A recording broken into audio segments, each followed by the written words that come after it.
All right, so let's move over to the AL Central and the needs for the teams for the 2022 trade deadline. Before I do that, I have a couple of more notable trade deadline candidates. I think this list is going to keep getting a little bit bigger and bigger and bigger.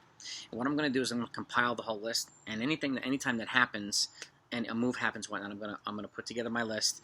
I'll obviously be going live on trade deadline. I'll be doing my trade deadline predictions the week before, but the day after the trade deadline happens, I'm gonna do a summary of all the moves that have happened, so you won't miss anything one way or another.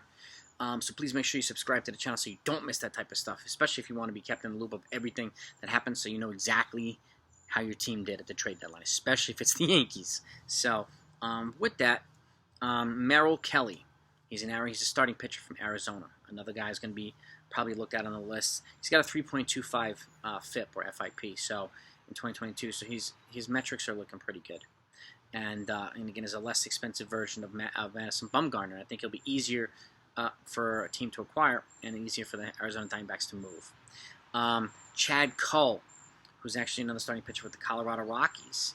So, and again, another pitcher that no one's really talking about. A lot of people talk about, Frankie Montez and Luis Castillo, Tyler Mahle, and some of these other guys.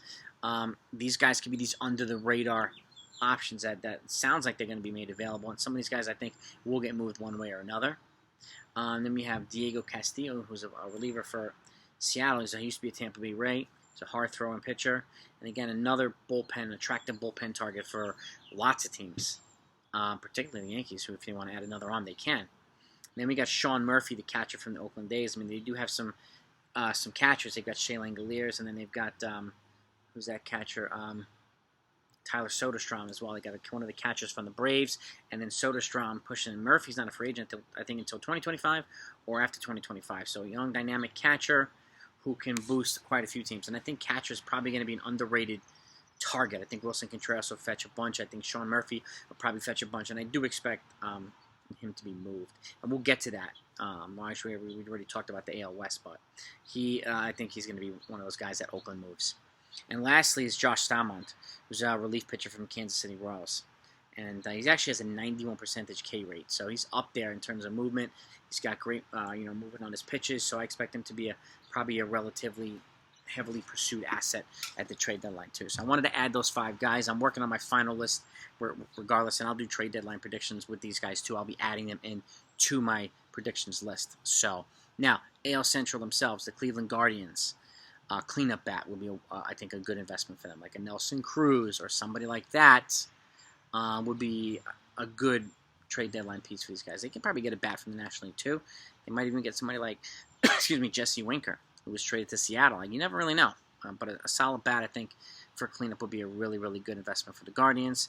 And another reliever for the bullpen. So, and again, there's a lot of relievers that are going to be available. Well, it sounds like they're going to be available, so I could see the Guardians getting a bat and a reliever and being relatively competitive because I think they're going to try to win the Central and make a run in the playoffs. So, moving over to Minnesota, they need a starting pitcher, a reliever, and I think a utility guy. To me, Ketel Marte is a perfect fit for them. Play the infield, can play the outfield, gives a lot of position players a break. He's still a dynamic player. He's athletic. And he's got a solid bat, too. And I think he'd be a good fit in Minnesota to complement a lot of these other bats. And, again, he's got some couple of years of flexibility, too. He's left on his contract. So if they happen to move or just don't re-sign like a Carlos Correa, then you've got somebody like Ketel Marte who can come in and fill credibly a couple of different positions. Kansas City, I think moving some guys for prospects to kind of continue on that momentum is going to be probably a wise idea. Build around Bobby Witt. Build around MJ Melendez if you're not going to use Salvador Perez. And, most prominently the infield, the outfield, and the bullpen. And, I mentioned Josh Staumont already, so they might not move him. They might build around him, or they might replace him with some other guys and continue to build that. We just don't know yet.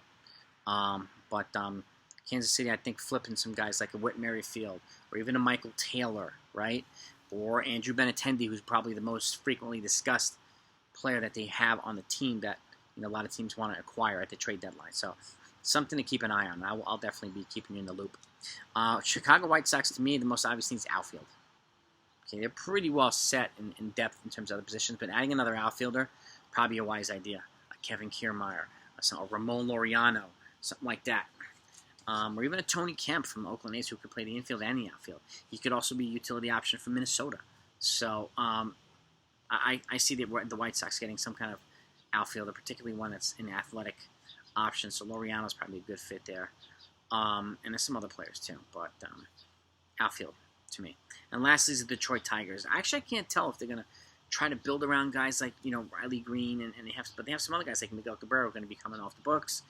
I think they're probably going to try to move Robbie Grossman, maybe even Michael Fulmer, maybe even the other Andrew Chafin, some of those guys, and get some prospects back in return and build around some of these young guys.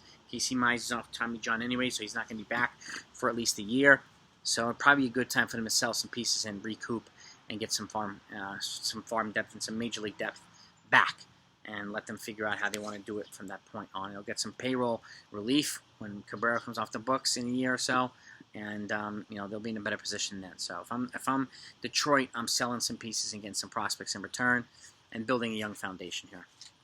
That's what I'm doing from the Detroit Tigers. So those to me represents the needs, I think, for those teams.